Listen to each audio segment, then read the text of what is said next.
to be you, don't play to the gallery. So you got to play for yourself. That's the opportunity and the possibility of there's just the unknown that's out there. That's the key. You just keep practicing little steps and you suddenly find you've gone a long way. In the room, 52 Jokers Wild. Now what I'm going to do is I'm just going to pin, we were talking about pins and needles. I now need to pin your image there, Billy. And we were talking earlier on about dyslexia. And when I get started, my mind just goes blank. I end up forgetting everybody's names. All right. And I just want to make sure that I've got your name right. So how do you pronounce your surname? Is it Schwer? Schwer. Schwer. Schwer. It's like the Schweppes. Hey. That's it. You know who. Remember that ad? Yes. Well, yeah, actually, unfortunately, I was a kiddie and my parents are drinking the gin and tonics. Actually, no, I worked as a bar. Well, I was a bar man, but I was 6'6" and 13. So the guy that owned the bar thought because I was tall, I was old. But I had this little girly voice I hadn't broke. Yeah. But the women always used to say, it's a gin and Schweppes tonic. Would you keep on coming back with the opposite cheaper one, which is the whole game? Got it. Yes. Okay. Well, we're not overly formal in what we're doing because it's a nice little sort of pubby chat kind of thing. So it's a kind of normally a relaxed sort of thing, and I think some of the things that we covered earlier on would be quite good to get into. So we'll just see where it goes. See where it goes. Okay. So I'll just let my screen settle because I just moved the mouse. There we go. Okay, so hello everybody and welcome back to In the Room with Garvin and George. And today our guest is Billy Schwer. There you go. I even written it down and I gotten it wrong. Schwer. There you go. And I'm going to get knocked out. Oh, there you go. It's the beginning of the end already. It's over before it starts. It's over before it starts. I've messed it up again, but I knew that was going to happen. But who cares? We won't worry about that. We'll just carry on doing what we're doing. Nobody will notice. Nobody will notice. It'll be fine. No, that's the great thing about it, Billy. You have us down to the T. Nobody will notice because there's no damn audience. So therefore, it won't Except matter. for the one in America.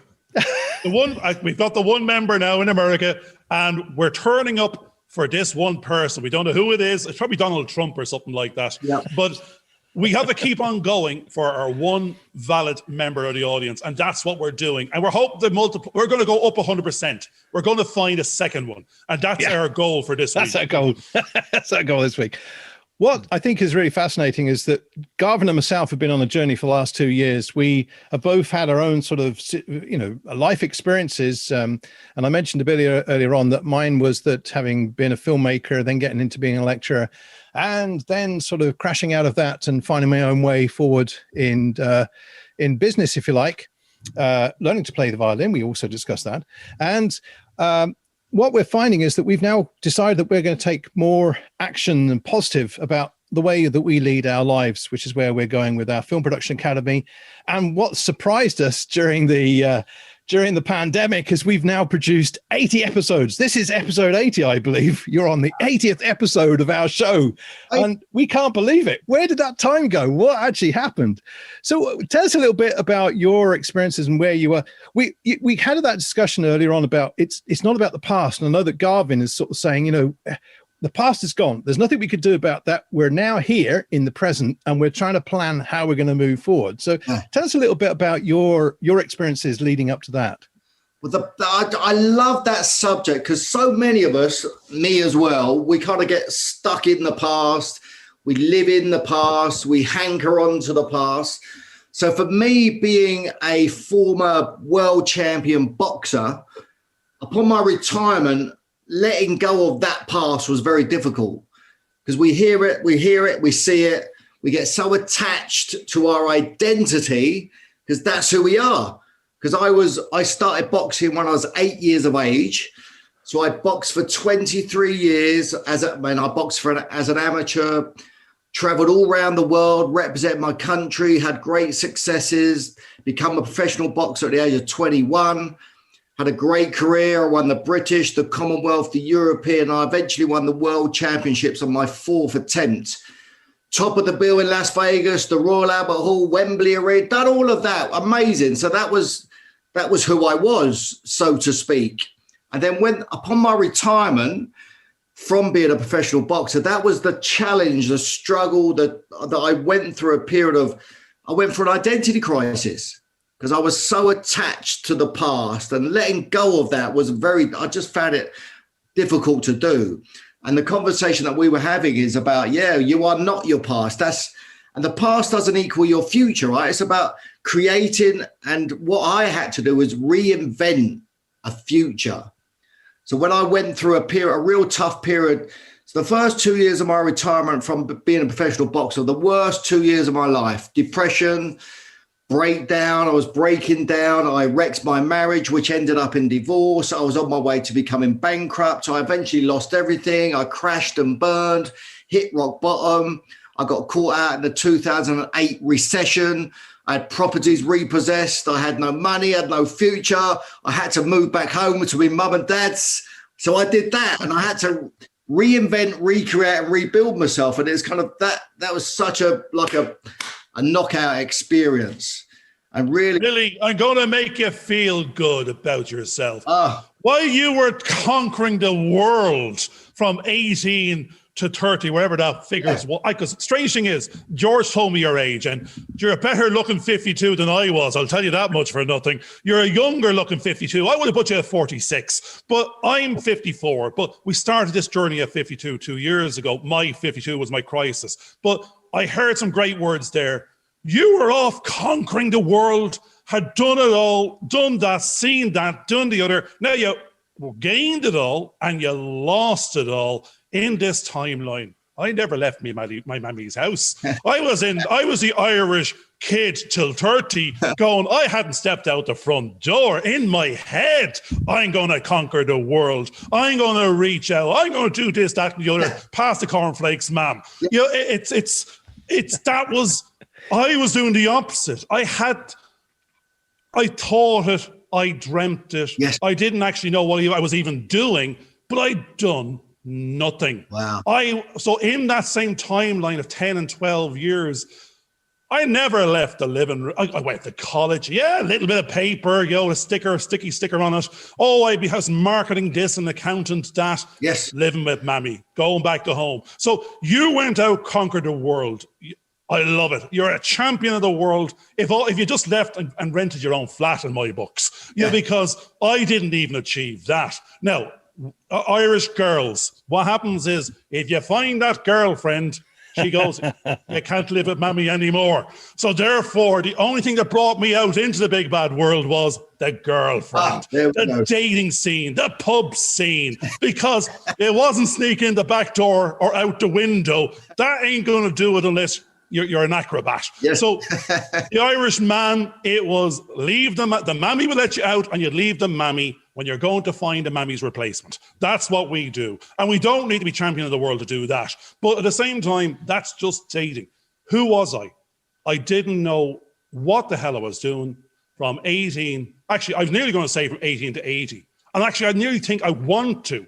I don't want to know what I'm doing from 18 to 80. I want there always to be some chaos and mystery. I want to wake up, get out of bed and go out. We're starting again at 52 and 54. Yeah. That's what myself and George said. The past. We've only got the present.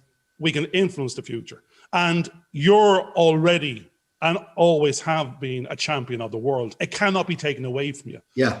What's next is where we're going. And I'm reminded of one song, We Are The Champions, Queen. There's a couple of lyrics in there that no time for losers. That we have to scratch that bit and go, there are no losers in life if you turn up and give it a go. We can't all be champions because someone has to win. But there's this other mentality out there where whoever was second, third, and fourth, if you ran the race, you're a winner. That's where we have to realize we're all winners in that context if we're in the race. And I think someone has to physically win, but and I think that's probably going to be you. We're going to play second and third, possibly, if we're lucky. I think one of the perception. Yes, George, go on.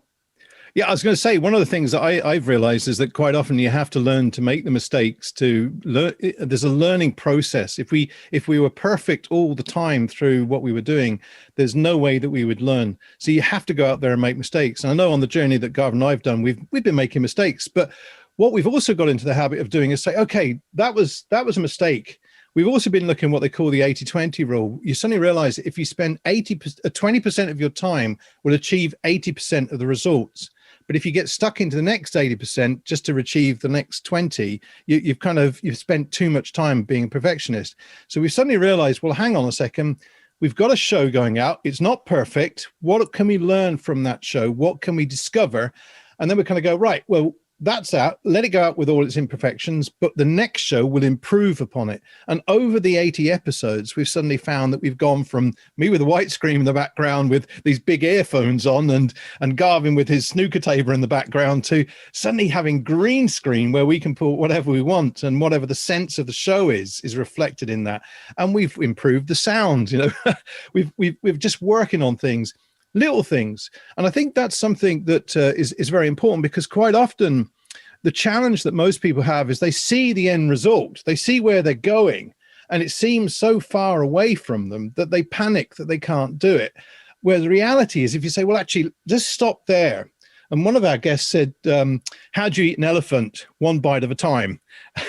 And all you do is you break it down into small component parts. And all you do is deal with the one element that you have to accomplish today. I learned to play the violin doing that. We scared off plenty of cats in the garden. They've started to come back now, although the birds don't appreciate it. And that's the key. You just keep practicing little steps and you suddenly find you've gone a long way. We were just taking little steps. And now we're at episode 80. Can't believe that. It's a great thing you talk about practice. So practice is not about getting it right. Practice is about doing something over and over and over and over again. So as a boxer, so my dad, he taught me how to box when I was 8 years of age. And he taught me the fundamental punch, which is the fight winner. I'm an orthodox boxer, so he taught me how to throw a left jab. So when he taught me that and we practiced that, I would love, no idea. I must have thrown that thousands of times, if not hundreds of thousands of times over the years, trying to perfect it. Now, it wasn't perfect all the time, but there was fleeting moments where it would have been. And I've won championships because of that punch that I learned as an 8-year-old kid. 20 years later, I'm challenging for titles in the world championship stage, and it's all based from the work that I did as an 8-year-old. So it's about the repetition. Yes. I don't even know if it's the right words. I think that the saying is when opportunity meets readiness. Yeah. You gotta be ready when that opportunity presents. But if, you could be lucky if you're there and take the win. But to hedge the bet and play the odds, preparation was key. And so that's the journey we're now on. We don't even know what we're preparing for. Are we going to be talk show hosts? Does Graham Norton have to start sweating one? No, it's not going to happen. But it's just 2 years ago, I said to George, I am the accidental accountant. My mother, I'm 6'6". You don't mess with Irish mammies. You do what you're told. You go off and do a profession that gives you a job for life, so she doesn't have to worry. Yep. I took that route because when I went off on the accountancy route, it was the Iran-Iraq war back in, I can't even remember the dates. They were threatening to bomb the airports in I think it was Germany. My friends were all heading to Germany to work for BMW and summer jobs. And she said, no, I heard on the news, don't go. I have a friend. Would you like, I can get you an apprenticeship, type thing with this bunch. Yeah. And so Mammy was saying, you can stay longer in the house. Yeah. I'll get you a job. And and then I can go to Germany to an unknown something and they might start bombing the airports. No, I was easily swayed. I took the now over the future something. Yeah. Because it was an easier decision. But again, I don't know if it was the right decision or the wrong decision. I'm armed to the teeth in terms of qualifications for being an accountant, but I was never meant to be an accountant. Wow. That was a journey based on conversations at a point in time in the 1990s. Wow. And I don't know all my friends that went to Germany are multi-millionaire captains of industry, this, that, and the other, can speak 4 languages. And the German girls were quite pretty versus the bunch of Irish ones that I was hanging out with. So I don't know what I lost out on, but it armed me with a certain reassurance that I can have a job for life. I'm never going to want for a job. But from that moment to this, till the time I met George, I didn't have a voice. No, I have a voice.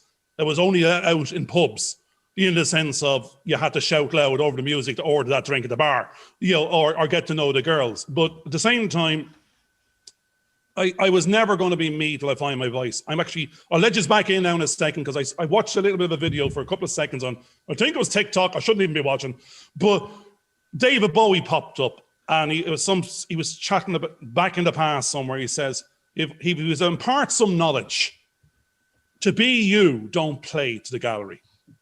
So you've got to play for yourself, because you've got to turn up for yourself first, not for what someone else wants you to look like and be. So, I mean, that's what I've learned after 30 years. This time it's find your own voice, turn up and be yourself, and hopefully somehow figure out how to get paid. But even if you don't, every day you turn up, you're you, and it's not turning up for someone else. I think the practice is something that's really important. I've learned through that just practice. And if you learn certain methodologies and certain processes, you can apply those processes to anything you want to, and you'll get a result. If that's what you're after, you'll accomplish something. And that result could just be simply learning how to talk to another person and have a conversation, because there's an art and there's a craft in that. I'm seeing my grandson learning to talk and have conversations with his dad and all that kind of stuff.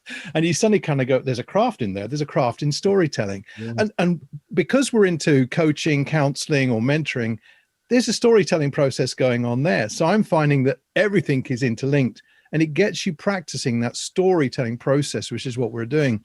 And it's quite amazing, because go on, far away there, Gavin. No, I've just got two books in front of me, because I look around the room and I'm going to get Billy a trigger, and I think he'll enjoy it, because it's who I perceive Billy to be without knowing Billy and any of his background, because of where we think we are now. And so this is your trigger, Billy, in terms of what you should do, right? Here we go. I've got them both. Right. Now, that's our triggers. There's our commonality. We have to realize we can't be giving a damn about anybody else. I love We that. can't be over criticizing before we even start. And we only have now, so we got to not give it that subtle, the art of not giving a damn. Yeah, actually, enough, of course, it could be PG. If I just butt in there again, Garvin, just very, very quickly, could you explain to the audience, one, because this is also going on audio as well as video. The other is I can't see Garvin. I can only see the Billy. Power of Now. We touched on that. That was one of the first books I read 2 years ago with George, or it was a year and a half ago. The very first show, he said, read something. I think I just read the title. I didn't even go any further than that. I says, that's all that matters for the second. Because the whole book is going to arrive back at the same thing. It's going to go, there's only now. And we can't worry about the future or the past. But the other book, which is the important one, was for me to embrace the power of now. I had to learn to let go of overthinking. And that was the only way I could step up, talk to the camera, haven't done it before, and go, I'm just saying to myself, I'm talking to myself there, and I'm talking to George, and I'm talking with you, Billy. Yeah. And there could be 6 billion people watching, or it could just be us. And it doesn't matter. Yeah. That's all. The subtle art of not giving to the audience on the podcast space. Yes.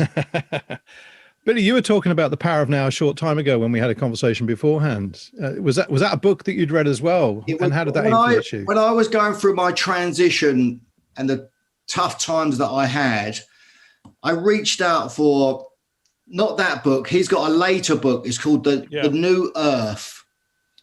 And people may reach out when they're in times of trouble for the Bible, but I that was my Bible. The New Earth was my Bible. When I was going through my tough times, I reached out and I would just open it at any page, and it really spoke to me. So Eckhart Tolle has been with me for many, many years, because he's so supported me in my transition from being Billy the boxer to being Billy. It was a real journey, and it's still ongoing. It's not. I'm not a done deal, and it's a never-ending journey, which is what I love. Which is why I love the subject. I love the topic of personal growing, self-development. I love all that stuff. But Eckhart Tolle made a huge impact in my life, so I would recommend that for people to go and check out. The Power Now or the New Earth. That's it. Brilliant. You were talking earlier on about that you're a master. Is it the NPL NLP, approach? Master NLP. Neuro-linguistic programming. Aha. Who was that we were talking to lately? Yeah, that was also Murphy. Frederica. Yeah, Frederica. Yeah. Tell us a little bit about that approach. It's just language patterns. I've done timeline therapy, coaching. Yeah, it's a really neuro-linguistic program. So neuro-brain, linguistic language, connecting up language. It's fascinating, that subject, and how we can speak a certain way or catch ourselves speaking a certain way, our patterns of behavior, our patterns of thinking, processes, just unraveling all that sort of stuff, the mind connection, and which I found really fascinating, because I'm fascinated by why we do what we do and how we do what we do. Why is that? And it's that kind of journey of the experience, which I loved. First and foremost, for my own self, for my own sanity, I wanted to figure out what was it that had me go into the ring prepared to die. It's like kill or be killed, life or death. That was my existence. So I've always had a kind of fascination about that. Why are some people more successful than others? Why are some boxers more successful than others? What is that? And I believe that 80% of fights are won in the mind. Yeah. Because once you get to a certain level as a boxer, as an athlete, what has somebody the X factor that elevate beyond normality is the mind. Now, I have another one. I'm going to throw it in. This is hard to believe, but I've only read 4 or 5 books in my life, George will tell you. And it's like, we're going to give someone we get to your book in a minute. There's what you're talking about, right? The black belt mastermind, Daniel Serpico. But it's the same thing. She had a business, lost a business. She's a world champion black belt or European champion. I'm not too sure how much of a champion, but she's a black belt and she's a champion in my books. But and then books, she wrote the book in a similar set of circumstances. She had her business, I think it was a restaurant. In the recession, she lost her businesses and went on this journey of NLP and pretty much wrote the book and applied it to herself and a methodology. And probably something similar to what you're also doing. But I read her book, and again, I was saying to George, this could have been 70 episodes ago. I took a little bit away, and it's exactly as you said. It's the mind. And that actually comes back to Frederica Murphy's book, which is Lead Beyond the Edge, or Leading from the Edge, which is outside your comfort zone. But she talks about NLP as well, and it's the neuroplasticity of your mind's neural paths, whereby you can reset them, reprogram them. They're malleable, and we can be rewire them. She's saying rewire the brain. Yeah. And you can, we might have been the champion of the past of X, but we don't know that we cannot be the champion of Y, Z, A, B, C. It's the same mindset. And that's the great thing about it, is to have this growth mindset that we've done it once, we can do it twice, we can do it thrice. It doesn't need to be the same thing, but it's an approach. Yes. I know that my wife is coming up to retiring. She's still in the mid sort of 50s type thing. But what's a lot of people fear when they're coming up, and I've spoken to teachers in the past as well who were frightened to kind of give up what they were doing, because the one thing they actually said was, well, what am I going to do? What else can I do?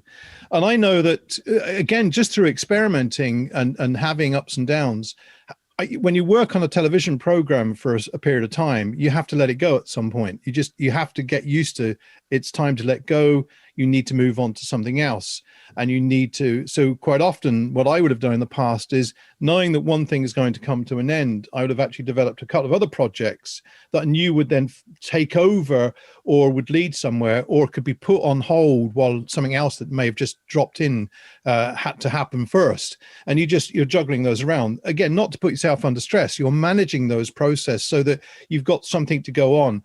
And whenever I've had sort of experiences, negative experiences, or what might seem to be failures or downsides, I'm kind of going, it's okay, because that wasn't going to last forever anyway, and now we're moving on to something else. So if you get those kind of hiccups, you've got something else that's there to help you kind of guide you through that kind of process, and you can move on in a more positive way. I mean, we've applied for funding things and whatever and been turned down left, right, and center.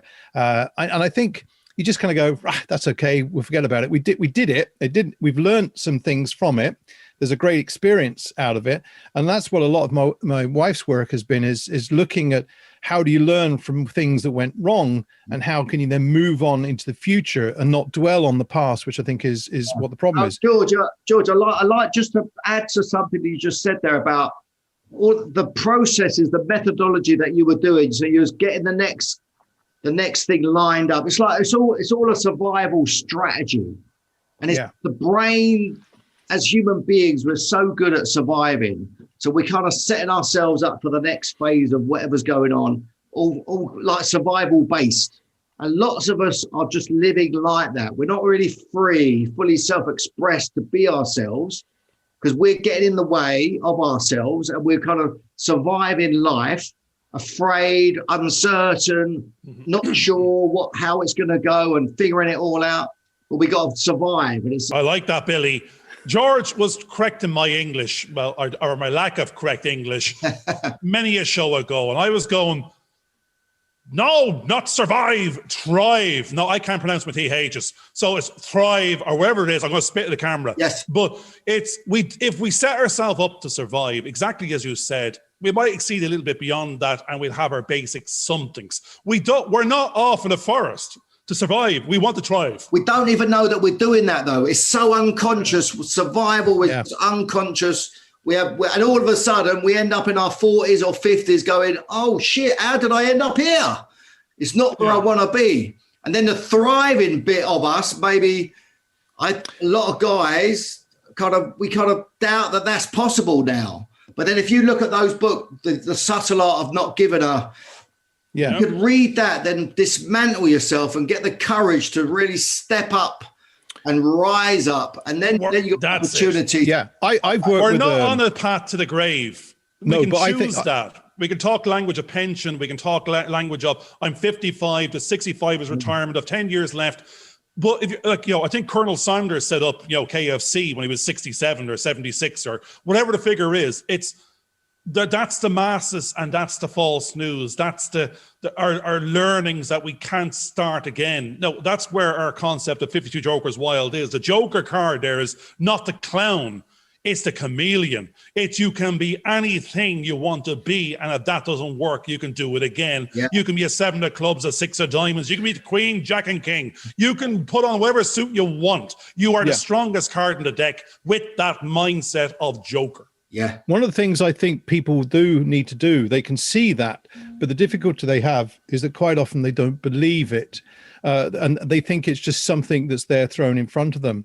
And a lot of people I've been working with, whether it's journalists who are writing a book and fearing publishing, one of the issues I've had is that a lot of people that come to publish books or publish their films, there's a fear that they kind of get into a dread that at the end of it, they'll be exposed and everybody will kind of criticize them and they won't be able to take that.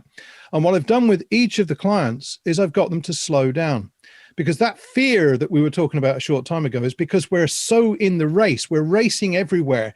We don't have time to think. And by the time we do get home, we're so exhausted that we want to fall asleep, and then we're up again racing and racing and racing. We're not getting the chance to recuperate and rebuild up those reserves. And I know I've said to my wife, look, the first thing you should do for the next month after you retire is it doesn't matter if you don't get out of bed for a bit, because you need that time to rejuvenate and feel refreshed and get that other thing out of your system. And I think that's an important part of the process, is most people don't give themselves permission to stop. And sometimes physically or mentally, we're put into those positions where we come to a screeching halt and we physically can't move forward. And our body's actually saying to us at that particular point in time, until you build up your reserves, you're not going anywhere. There was a guy, and this is where the language thing comes back. In one of Carl Rogers' statements, he said there was a guy that he was doing therapy with who was an invalid. His legs weren't working. And he actually said verbally, I can't go on. And once Carl Rogers had worked with him for a period of time and the guy could start to talk, he suddenly found he could walk again because he could now physically go on. That the mental, the psychological aspect of our brain will stop us physically in our tracks if we don't listen to the outward signs that our body is telling us to do.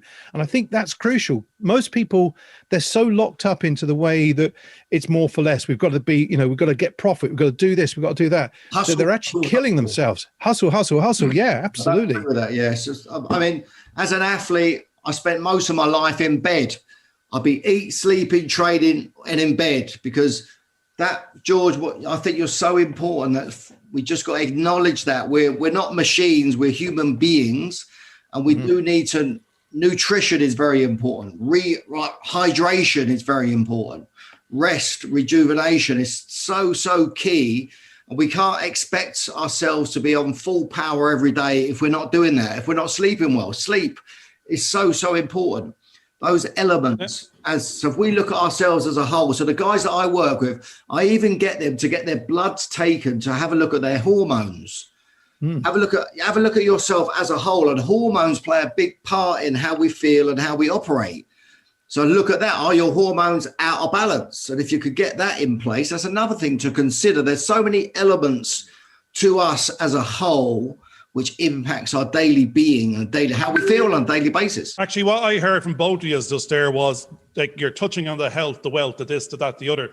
And the last, what George was saying, even with his, his other half, his wife, just about to stop or retire.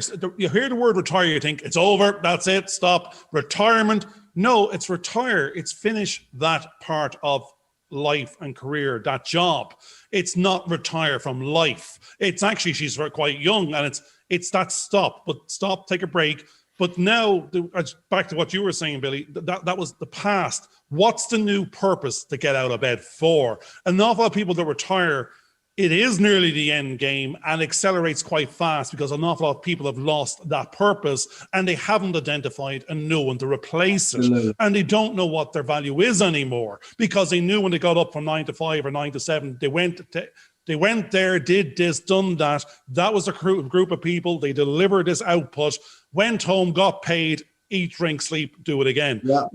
So what was that? We're now in our journey of finding maybe, or hopefully finding, a number of purposes, maybe a true purpose, and it's out there. And because we don't know what it is, that's most people's problem. My problem was, I don't know who I am. I don't know who I'm meant to be. I don't know what I should be doing. I know I can do stuff.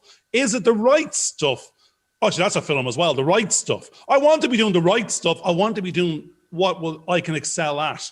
But you got to go out. You got to step outside, virtually or real, and interact. And you might find your purpose was something very, very simple. It could have been to give to someone else and empower them and become that trigger. And that might just be what these podcasts are around going, we don't have any answers. I can't answer for myself. But all I know is I've got to step outside the comfort zone and I've got to ask other people, what do you think, Billy? What do you think I should be doing? Should I be digging a hole? Should I be making bread? Should I be going off there?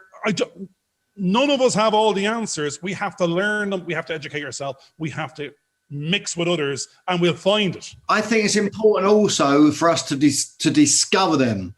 Because I talk about happiness because people are looking for happiness, but happiness is not lost. You don't have to look for it. You have to discover it.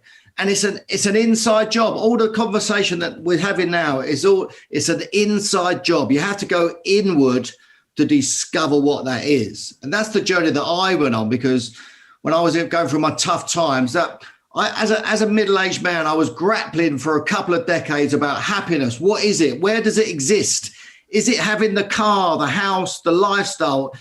So I'm in pursuit of that stuff and I'm getting the stuff and it's making no difference because the answer is not there. So then I kind of what's that actor? Yeah. I'm just remembering The Pursuit of Happiness was one of the most miserable films I've ever seen. Yeah. And that's it. And we're all on that journey trying to pursue it and get it and grasp it, but it ain't anywhere. It's over here. That's the bit to wake up to. what's important, I think, in most people's lives is to accept that they don't have to solve all the problems. And quite often we are pushed into situations where, and I did a session with someone recently, and they were having an issue. And the first thing they said was, "How would you solve my problem, George?" And I went, "Well, actually, I may have some ideas, but that wouldn't help you. You have to discover them yourself, because that's part of the process that we're actually going through. It's about you as an individual discovering. And if you don't know, that's okay, because one of the problems that youngsters have when they're at school, it's like 15, what are you going to do? What are you going to be? What should you go off and do? I don't know. I haven't got the foggiest idea.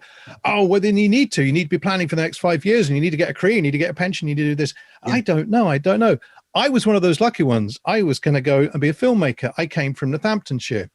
My careers officer at Williston School was saying, "George, there's a boot factory down the road. You should go and work in the boot factory. Don't be silly. You can't be a filmmaker. You can't do this. You can't do that." You want to bet? So the thing is, 15 years after that conversation, the boot factory's all shut down. Wow. I am here now, 45 years later, still making videos, making films, doing that passion that I had.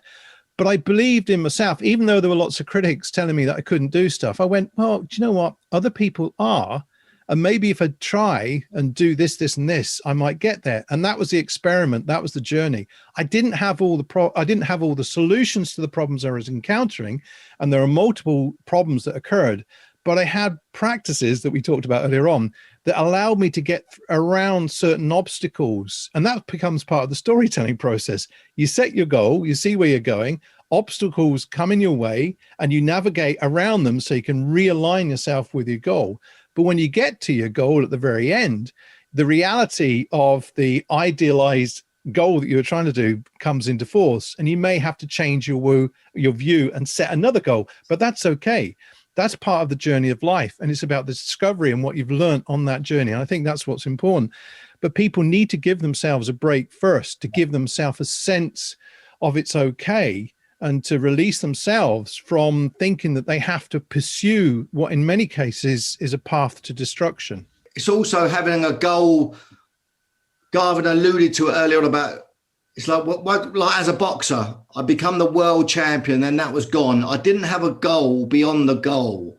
I did, so to speak, I was buying and selling properties. I was doing this, that, and the other, but it wasn't really a purposeful goal.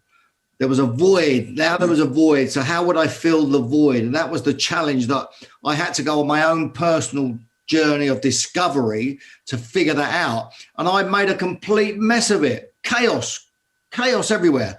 So then, but that was my journey, my personal journey that I had to go on to then allow myself to experience the real dark times and then come into the light, so to speak. And I'm here. Yes, I'm here today, and I'm happier, more fulfilled, and satisfied than I've ever been ever. And it's not. That's because you're on their show. It's brilliant. You're right. Where else would you be as happy as this? With that one listener. So hello, that one listener. Yeah, we might have to. Actually, here's a little bit of serendipity for you. May 21st, written on my little motivational card. So I have a motivational something here. It's a little flip chart. Right. And today's one is, now this, we don't like dating things and saying things like May 21st, because this could be 2027 when someone actually gets to listen to it. And, but I have great belief in the fact that wherever there is chaos, it creates wonderful things. I consider chaos a gift. Wow. Out of chaos, and that is where we are. That's today's. Yes. You've just said chaos. You couldn't make that up. You couldn't make that up. I couldn't, and that's where we dwell. Because if there was no chaos, there would be nothing. Everything would be order. And if there was nothing but order, everything is known. There's no evolution, and there's got to disrupt. Exactly. Got to disrupt something. From chaos is evolution. From chaos is entrepreneurship. Is the disruption. And what we're saying we're on is we are our own personal startup. It's brand us, you, George, me. It's us. If we don't exist, nothing exists. So therefore we interact with things. We interact with brands. We interact with machinery. We interact with property and people. But it's the story of you, the story of us. It's brand you. If we're not if we're not doing the interaction, then and actually interacting with chaos and creating our own order of our own understanding, then there's no purpose. One of the things I found is that quite often as people, as individuals, especially as men, we tend to think that we have to shoulder the burden of everything and go off and I've got to prove myself. I've got to do this. I have to do the other. And quite often you don't realize that that burden is what's crushing you so much because you haven't reached out to other people. And what I found in the last 2 years, and I think Garvin's found the same, is our collaboration has helped to take some of that burden from one another and allow us to do the things that we enjoy doing most. But it also gives us someone to bounce back ideas with. So collaboration and teamwork becomes so important. It's not about domination. It's actually about opening up the doors, opening up the possibilities. And earlier in the year, we had some interns that were working with us, and we were learning so much from them. They were just guys either graduated or, and they had a different way of working. And we had to fit into their way of working and try and get into, well, how do they think and what do they do? And how can we help them so they could help us? And that collaboration gave us a kind of richness to what was going on. And I think that's what's helped us now start to reach out. Because it's only in the last couple of months that we've started to reach out to other people, to talk to them and have a conversation. Because I think there probably was a little bit of fear in the past of, why would anybody want to talk to me? I'm nothing in particular. That kind of imposter syndrome that everybody kind of feels. And yet it's only through the conversations, because we have a misperception of ourselves quite often. But it's only when we get out and talk to others and they tell us their perceptions of how, that you begin to realize, actually, maybe things aren't as bad as I thought. And I should pursue and you need that encouragement and motivation and nurturing. That's the whole thing there, George. Also for my business, I need to be speaking to more people, because once you interact and engage with somebody, now whether they want to buy your service or whatever your thing, whatever you're doing, it's not about that. I'm all about interacting and collaborating and seeing where things go, not only for myself, but for the other party. Who do I know? Who can I connect you with? What's that about? And so once you have that level of conversation, you get a certain level of connectedness, a certain rapport, and there's a lot of goodwill in the space. So then we're all going to support one another when it's available, when it's appropriate. It will show itself. That's my belief. And if we're adding value, putting good stuff out there into the world with a good intention, it's got to come back and it's got to show itself in a way. And ultimately, have you feel good? Because I want to feel good every day. So if I'm doing that activity every day, it has me feel good. So if I'm waking up in a good mood, feeling good, well, I've kind of won the day. I'm just getting all the cliches, Billy. Does Garvin ever say anything else other than cliches? But that's what keeps on popping into my head. It's the pay it forwards, the play it forwards, the turn ups. It will come if you send it out there, but some of the parts is worth more than the whole. If you pay it forward, the universe will give back. That's what they say. If your intent is good, well, then others can't critique, because they're usually going, what's in it for you? Yeah. And we're going, it's what we get left with. That's what we're saying. We're hoping to work.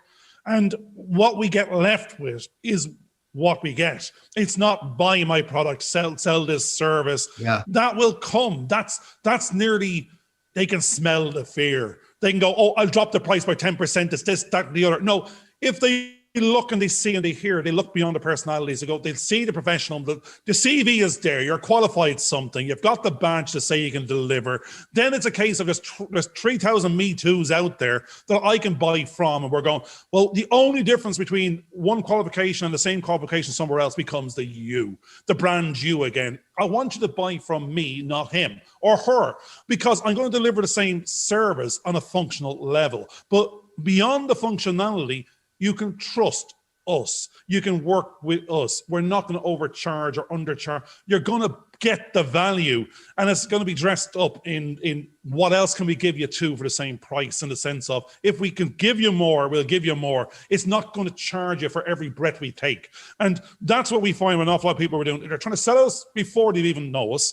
Then even if we even wanted to buy it, then we feel that the price will keep on going up as the sentence continues. But no, that's a little bit of we want to pay it forward. another thing I heard you say was indirectly was 6 degrees of separation. There's that, I don't know if that's the film or the saying, everyone's connected on the planet with 6 degrees of separation. Ireland and England, it's 3 degrees of separation. So if you reach out and you can connect, your level of connection and value of those connections I think is nearly exponentially better than an awful lot of other places on the planet, based on the type of personalities that are in these countries, whereby we want to interact, we want to talk, we want to go to the pub, we want to go to the virtual pub. We don't want to be in the functional space. We want to be in the relationship space. And that's where I spotted you on LinkedIn in this virtual realm not a week ago. Yeah. And here we are sitting down in a virtual space, having a chit chat as if we were in the pub about life, the universe, and everything. And we didn't even know that we existed a few days ago. That's it. Yeah. And that's the opportunity and the possibility of there's just the unknown that's out there. We're so close to it. And it's just connecting it, bringing it into our experience. But then it's also, we've got to reach out, take the action to move things forward. Make it real. Exactly. Make it real. Otherwise it just stays out in existence, but out of reach. You got to buy the ticket for the lottery. You can't win it otherwise. That's the one. Yeah, you got to. Yeah, that's the one. Sadly, we have come to the end of this show. It's gone past so quickly, and there's so much more that we could glean from Billy and in the conversation, and the fact that it's kind of confirmed and given us confirmation of a lot of the experiences that we've had in our life, I think is really good, which is why reaching out, as we've talked about, is so important, to talk to other people and explore their experiences and what their value and in getting beyond the functional. Carvin's talked about that quite a few times, getting beyond the functional to start to see the real you and the extras that you're providing that gives somebody a sense of well-being. We've talked about during the show the sense of we need to slow down. We need to give ourselves permission to change when those opportunities come, but also that we don't need to solve all the problems that are there. We don't need to solve other people's problems as much as we have been led to believe. We need to quite often get out of the rat race and sometimes slow down and start to discover more about who we really are. And I think one of the things that we've discovered through this show is that each of us, Billy, myself, and Garvin, have all, through the journey that we're currently on, started to enjoy life a lot more. Mm-hmm. And that's because we're talking to people, we're sharing our experiences, and we can relate to their experiences, and we can see a purpose of where we want to go in our journeys. So I hope everybody's enjoyed this. Thank you, Billy Schwer. Hopefully that's the right pronouncement. We normally get called... Go on, I got it wrong again. That's my... You know who? Schwer. Schwer. Billy Schwer. That'll do. Thank you and it's great because he didn't beat me up for getting his name wrong, but he's a really good guy. And I know that we want to talk to Billy again and again and again, because we'd love to see where he is on his journey. And I think there's a lot of things that we can share in our conversation, and it will give us also the encouragement, because we all feel that imposter syndrome that many people feel out there. And I think by sharing our vulnerabilities quite often demonstrates our strengths, whereas sometimes we think we have to be strong, and quite often that makes us weak and vulnerable in ways that we can't comprehend. So I've enjoyed this show. Thanks very much for listening. And I think we should all just at this moment say to our one listener, hello, and thank you for listening. Thank you for your time. Yeah. Thank you for your time. So this is the end of this show. Thanks, Billy, for joining us this week. Any last words, Garvin? All right. We are the champions. Well, Billy definitely is. I think we're just contenders, George, but we're not sure what the game is yet. So we're going to turn up. That's what life's about. We're going to play the game. Enjoy the chaos. Brilliant. Thanks a lot. And bye for now. Hope you enjoyed this video. Please subscribe and click on the bell for notifications.